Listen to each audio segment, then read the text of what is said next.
UPSC में luck कितना मायने रखता है। कई लोग होंगे तुम्हें जो बोलते हैं यूपीएससी सिर्फ लक का ही खेल है, कई लोग होंगे जो बोलते हैं यूपीएससी सिर्फ हार्ड वर्क का खेल है। तो पहले डिस्कशन कर लेते हैं मेंस के हिसाब से, क्योंकि मार्क्स और रैंक्स सबसे ज्यादा वहीं से निकलती है। मेंस में मैं मान के चल रहा हूँ तुम्हारी स्ट्रेटेजी अच्छी थी, तुम्हारी तैयारी अच्छी है, तुमने पढ़ा अच्छा है, आंसर राइटिंग स्किल्स बढ़िया है, स्पीड बढ़िया है, कंटेंट बढ़िया है, सब कुछ है।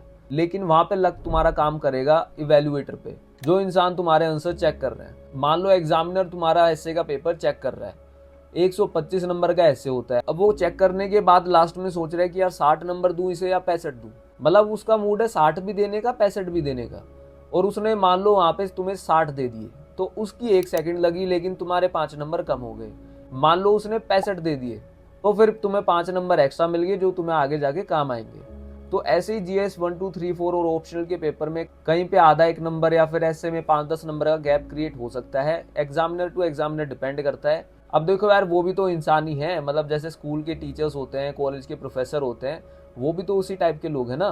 तुमने देखा होगा कोई टीचर, कोई फैकल्टी ऐसी होती है जो काफी सख्ताई से आंसर चेक करती है।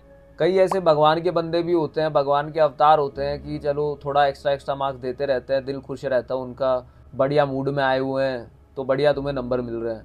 तो ऐसे में ना जीएस 1 2 3 4 ऑप्शनल के पेपर में मान लो आधा 1 नंबर का अगर इम्पैक्ट पड़ रहा है इवेल्युएटर के माइंडसेट के हिसाब से या फिर उसके मूड के हिसाब से, तो यार ये एंड में जाके 20 से लेके 30 या 40 नंबर का भी गैप क्रिएट कर सकता है। और यूपीएससी में मान लो तुम्हारी जनरल कैटेगरी से 70 रैंक आई है, कुछ भी जो भी XYZ मार्क्स आए हैं उसमें, तो जिन मार्क्स के बदौलत तुम्हें 70 रैंक मिली है, अगर उसमें से 50-60 नंबर कम कर दिए जाएं तो फिर तुम्हारे हाथ में कोई भी रैंक नहीं है, तुम्हारे हाथ में अगले साल फॉर्म होगा। तो जो रैंक वाला जो तुम देखते हो कि इसकी रैंक 10 आई है, उसकी 100 आई है, इसकी 500 आई है, वहां पे 40-50 नंबर में तो खेल शुरू होता है और 40-50 में निपट भी लेता है।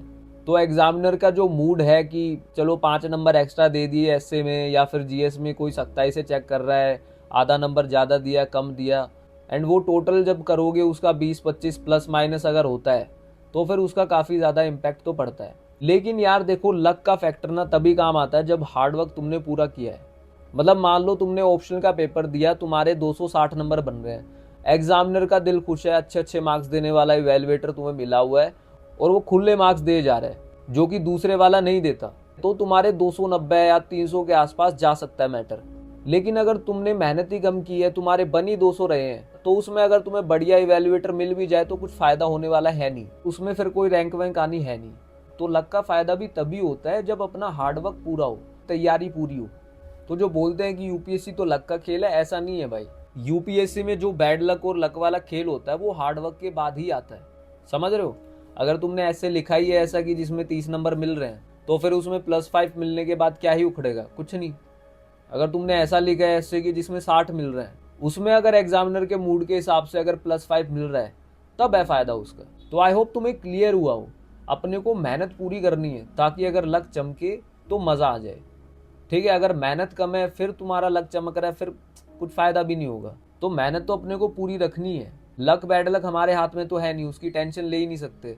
तो फालतू में यूं सोचने की जरूरत नहीं है कि एग्जामिनर यार कम नंबर दिए तो हमारा तो अटेम्प्ट ही खराब हो जाएगा। नहीं, जब भी तुम्हारे यूं थॉट आए तुम यूं सोचना, हो सकता है ज्यादा नंबर भी दे दे, ठीक है। तो लक चमकाने का एक रामबाण इलाज मैं तुम्हें बता रहा हूँ। मंदिरों में जाओ, मस्जिद में जाओ, गुरुद्वारे में जाओ, मत्था टेको, भगवान को राजी रखो, दुआ मांगो कि जो हमारा इवेल्युएटर है वो बढ़िया है, दिल खोल के नंबर दे, उसके घर में बच्चे पैदा हुए हो उस दिन, उसकी लॉटरी निकल गई हो, उसके बेटे की शादी फिक्स हो गई हो, या फिर वो दादा दादी बन गया हो उस दिन, मतलब उसका दिल खुश रहे। बाकी हमारे हाथ में हार्डवर्क, डिसिप्लिन, स्ट्रेटजी, ये सब चीजें हैं, उनका अपना प्रॉपर हिसाब किताब रखो। लक वाला फैक्टर ऊपर वाले पे छोड़ दो। बट हाँ, लक भी होता है यहाँ पे, बैड लक भी होता है, हार्डवर्क भी होता है, लेकिन हार्डवर्क रहता है टॉप पे। लक का फायदा तभी होगा जब हार्डवर्क पूरा हो, ओके।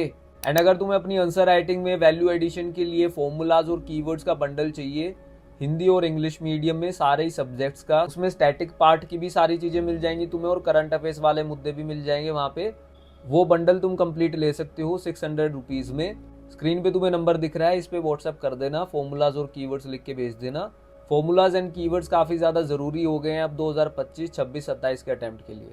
कीवर्ड्स तो सदाबार ही चलेंगे, लेकिन फॉर्मूलाज का जो असली एडवांटेज जो निकलेगा अभी वो 25, 26, 27 में ही निकलेगा, क्योंकि नई चीज है और नई चीज कुछ ही टाइम तक अट्रैक्टिव लगती है। 10 साल बाद भी फॉर्मूलाज यूज हो रहे होंगे, लेकिन उस टाइम वो इतने अट्रैक्टिव नहीं लग रहे होंगे। अभी नया नया फंडा है तो ज़्यादा अट्रैक्ट करेगा ये चीज़।